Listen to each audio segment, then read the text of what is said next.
Hey, you guys, Bible, hello. I just want to start out giving you kind of a perspective of what we're talking about, where we're talking about for the promised land. So, um, right over here, this is us over here in the United States of America, North America, South America, and then we have Africa, okay, and Egypt, where the Israelites came from. And the area we're talking about is right in here, okay? So this is called the Mediterranean Sea, also called the Great Sea. All right, so just perspective of where we're at. All right, thanks, Holder. So, and then I made a map up here, just that smaller. Okay, here we go. So, before we get to that, I want you guys to make sure you have this piece of paper, the rules of war, and this one, 7. I believe the rules of war was in your week 4 folder because I got behind in our Bible lessons, and then 7 I believe was sent home for this week. Okay, so you'll need those. Let's just quickly recap last week where you guys watched the video about Rahab and the spies, how she protected them and helped them, and they were able to get back to Joshua and give him a good report about the land and about Jericho, and then you had the lesson you read about the Israelites crossing the River Jordan, right? And how that went and how that was different than them crossing the Red Sea. So, to recap, because you guys had that worksheet to fill out, but when the Israelites crossed the Jordan River, which is actually right here, okay, so this is the Great Sea, also called the Mediterranean Sea. This is called Canaan or the Promised Land, all this area. And then there are cities within Canaan, okay? This is the Salt Sea, and then this water right here is the Jordan River. So, the Israelites on the east side, they're crossing the Jordan River, and at this time, when this happens, it's the priests that are carrying the Ark of the Covenant that when they step in the water, it stops, and so that the people are able to go through.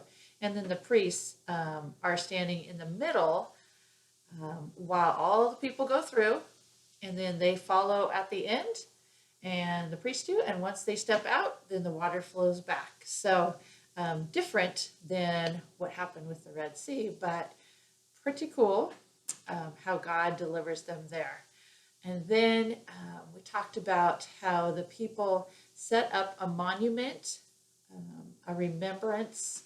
They set up the 12 stones at Gilgal, okay, right there by the Jordan River. And that was to remind them and to remind their ancestors, descendants, people that come after them, of how God did that great miracle for them. Okay, so that's a recap.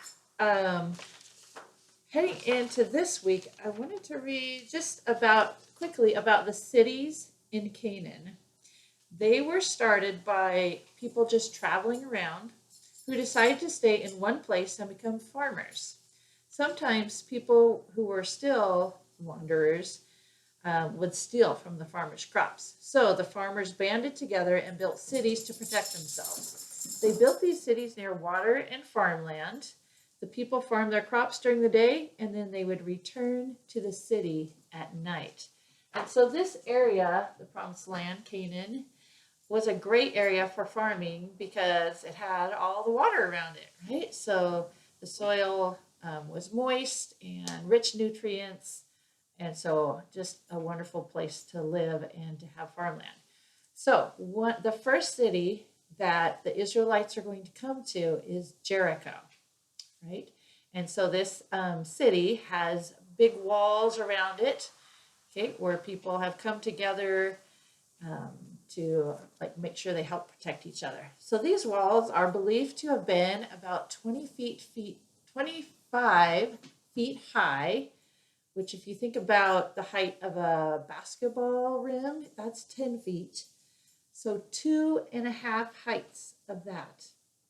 And then the width of the wall was believed to be 20 feet wide. So these are some majorly strong walls. 20 feet wide, that's 2 basketball hoops wide of wall. Unimaginable. Anyway, okay. So a little background on this area of Canaan is that if you remember Noah's sons from way back, they were Ham, Shem, and Japheth. And so Ham's son was Canaan. And so Canaan apparently must have come across this land. And so the people that lived there were called Canaanites. All right, so they're descendants of Noah's son. Just a cool fact. All right, so they have been there for a really long time. And so they're not just going to give up this land to anybody. And so the Israelites know that they are going to have to battle and go to war to knock out some of these cities so that they can have the land that God promised to them. Okay? So God gives the Israelites some rules for going into war. And those rules are summed up here. If you really want to know all the details of all the rules, they're in Deuteronomy 20. But this is a great summary of most of those rules. Okay, so if you would read through that this week, that would be great. It's kind of interesting. It talks about, don't be afraid. God's with you. Before each battle, the priests are to talk to the army and remind them that God is with them and to be courageous. And then it has some reasons for getting out of fighting.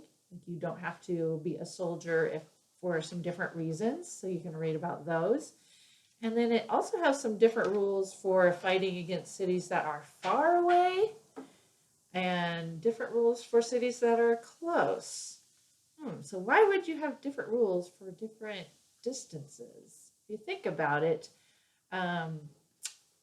cities that were farther away, God wanted them to be a little more lenient toward, like, let them live and not destroy them, because they were farther away and they probably wouldn't influence the Israelites with their gods. So that's the reason.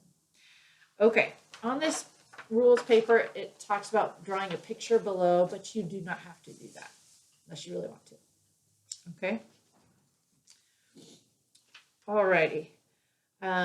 So before the people go into battle with Jericho, which you've probably heard that story before, you've at least heard the song, right?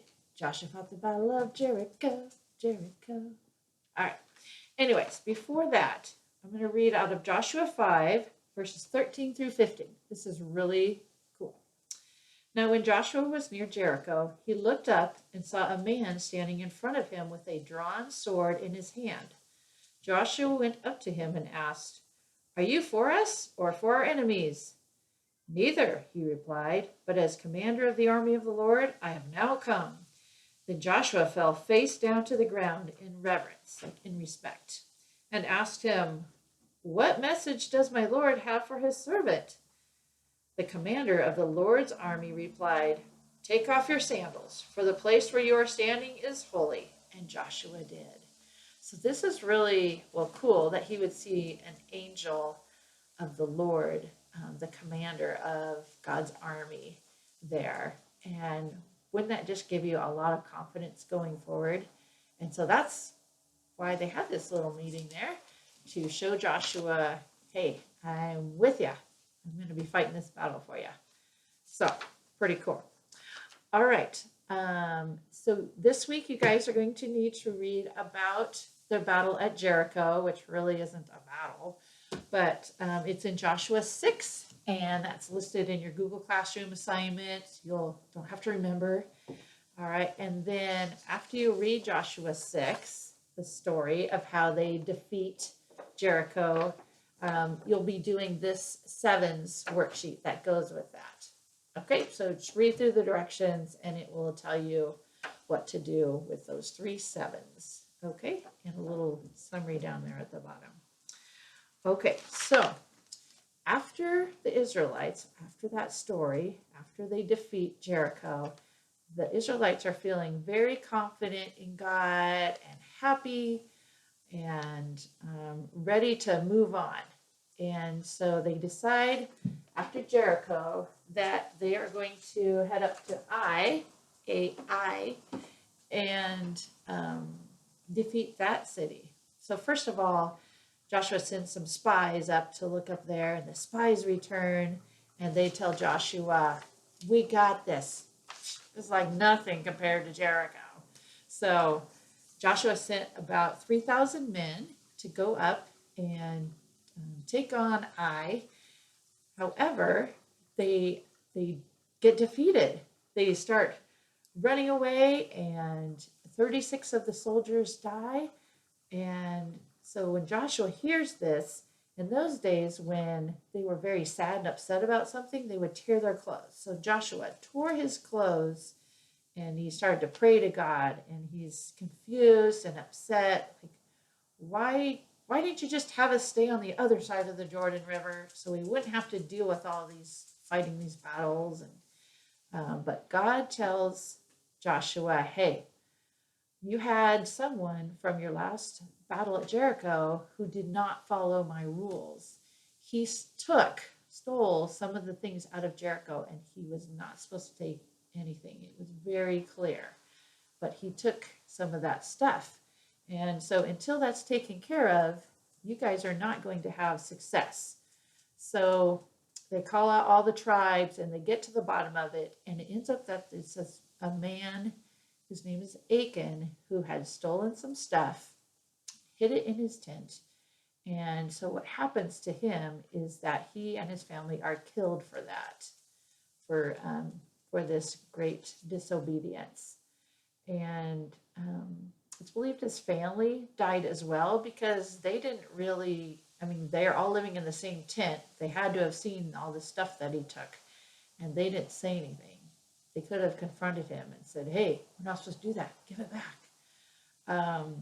So isn't it great that now when we sin and make mistakes, that we're not going to have those heavy consequences because Jesus died on the cross.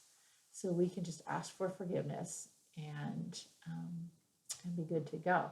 However, it is a reminder that consequences can still follow when we sin, right? And they can affect other people as well, just as what Achan did affected his family and affected those soldiers that lost their lives as well. So, so after Achan was killed, on his grave, they built a monument, I guess with some rocks again, and that was a reminder to the people, hey, we are in this together, and we need, when they saw that, hey, we need to do what God says, or we are going to all suffer. So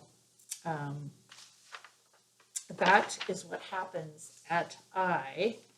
And let me double check that I got everything I wanted to talk about. That looks like I did. All right. So, well, have a great week, and I will see you later. Bye.